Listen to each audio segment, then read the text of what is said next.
محترم سامعین، قیام جو ہے نماز کا ایک رکن ہے۔ تکبیر تحریمہ کے بعد ہاتھ زیر ناف باندھ کر کھڑا ہونا، اسے قیام کہا جاتا ہے، یہ قیام کہلاتا ہے، جو کہ فرض ہے۔ اور دربار الہی میں حاضری کا یہی طریقہ شان بندگی کے لائق ہے کہ بندہ دست بستہ کھڑا ہو جائے، کہ قرآن پاک میں ہے اللہ تبارک و تعالیٰ نے ارشاد فرمایا کہ وقوموا للہ قانتین، اور جان سے پیارے آقا صلی اللہ علیہ وسلم کہ حضور نماز میں قیام کرو ادب سے، یعنی کہ ادب کا یہی طریقہ ہے کہ انسان عاجزی کے ساتھ زیر ناف ہاتھ باندھ کے کھڑا ہو جائے۔ اسی طرح سیدنا موسیٰ علیہ السلام کو حکم ہوا، قرآن پاک میں ہے، جس کا مفہوم یہ ہے، اور اپنا ڈر دور کرنے کے لیے اپنے ہاتھ جسم یا سینے سے ملا لیں، لہذا ہاتھ باندھ کر کھڑا ہونا ہمیشہ سے تعظیم کے قصیدے سے ہوتا رہا ہے۔ یہی قیام نماز ہے، جو ادب ہی ادب ہے۔ قیام میں بالکل سیدھے کھڑے ہو، جس کی حد یہ ہے کہ اگر اپنے ہاتھ نیچے کریں تو وہ گھٹنوں تک نہ پہنچے، یہ قیام ہے، اور نظر سجدے کے مقام پر رکھنی چاہیے۔ حدیث شریف میں آتا ہے کہ پیارے آقا صلی اللہ علیہ وسلم جب نماز شروع فرماتے تو اپنے نظر جو ہے وہ سجدے کی جگہ پر اپنی نظر اقدس رکھا کرتے تھے، اور حکم فرمایا حدیث مبارکہ میں کہ اے انس، اپنی نگاہوں کو اس جگہ لگاؤ جہاں سجدہ کرتے ہو۔ تو مستحب یہی ہے کہ دونوں پاؤں کے درمیان 4 انگلی کا فاصلہ رکھیں۔ اسی طرح حدیث مبارکہ میں آتا ہے کہ دونوں قدموں کے درمیان قیام میں، جب قیام میں کھڑے ہونا ہے تو دونوں قدموں کے درمیان 4 انگلی کی مقدار فاصلہ رکھیں۔ یہ 4 انگلی ہے، اتنا جو ہے وہ فاصلہ ہونا چاہیے۔ تو یہ فاصلہ دونوں ایڑیوں اور دونوں انگوٹھوں کے درمیان ایک جیسا ہو، یعنی کہ آگے سے اور پیچھے سے ایک جیسا فاصلہ ہو۔ یہ نہیں ہونا چاہیے کہ آگے فاصلہ زیادہ ہے اور پیچھے تھوڑا ہے، یا پیچھے زیادہ ہے یا آگے تھوڑا ہے، یہ نہیں، برابر ہونا چاہیے آگے سے اور پیچھے سے۔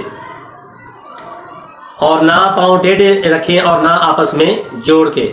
حدیث مبارکہ میں سیدنا ابن مسعود رضی اللہ تعالیٰ عنہ نے دیکھا کہ ایک آدمی نے حالت نماز میں دکھنے بالکل ملائے رکھے ہوئے تھے، تو آپ نے فرمایا اگر یہ ان کے درمیان کچھ فاصلہ رکھتا تو سنت کو پا لیتا، یعنی کہ یہ سنت ہے، قیام میں جب کھڑے ہوں تو 4 انگلیوں کا فاصلہ رکھنا یہ سنت ہے۔ اور نہ پاؤں زیادہ پھیلائیں، کمر سیدھی اور سار گردن برابر رکھیں، جھکائے نہیں۔ حدیث مبارکہ میں ہے نمازی نماز میں اپنے پاؤں کی انگلیاں بھی قبلے کی طرف رکھیں۔ حضرت امام غزالی رحمۃ اللہ علیہ نے فرمایا کہ پیارے آقا صلی اللہ علیہ وسلم نے ایک پاؤں پر زور دے کر دوسرے کو گھوڑے کی طرح اچھالنے سے منع فرمایا ہے، باقی ایک پاؤں اٹھا لینا تو سخت منع ہے۔ اور دائیں بائیں جھکنا یہ بھی مکروہ ہے، سیدھے کھڑا ہونا چاہیے۔ اگر آپ بیمار ہیں یا کھڑے ہو کر نماز نہیں پڑھ سکتے تو کھڑے ہو کر تکبیر تحریمہ کہیں، اور جتنی دیر تک کھڑے ہو سکتے ہیں ضرور قیام کریں۔ جب تھک جائیں یا تکلیف بڑھ جائے تو بیٹھ جائیں، زیادہ نہیں تو کم از کم اتنا ہی کر لیں کہ تکبیر کھڑے ہو کر کہہ لیں پھر بیٹھ جائیں۔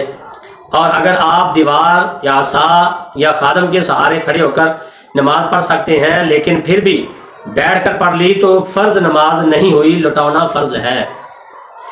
تو محترم سامعین، یہ قیام تھا۔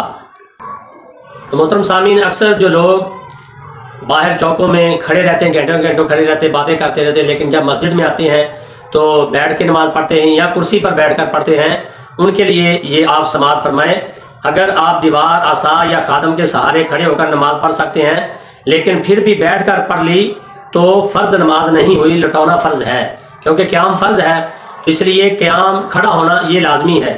اگر انسان عصا کے سہارے کھڑا ہو سکتا ہے پھر بھی کھڑا ہو، یا کوئی خادم نزدیک کھڑا لے تو اس کے سہارے سے کھڑا ہو سکتا ہے تو کھڑا ہو کر قیام ضرور کرے۔ اگر اس کے باوجود بیٹھ گیا تو فرض نماز ہے، اگر تو لٹانا فرض ہے، نماز نہیں ہوتی۔ تو یہ قیام ہے نماز کا جو آپ نے سماعت فرمایا۔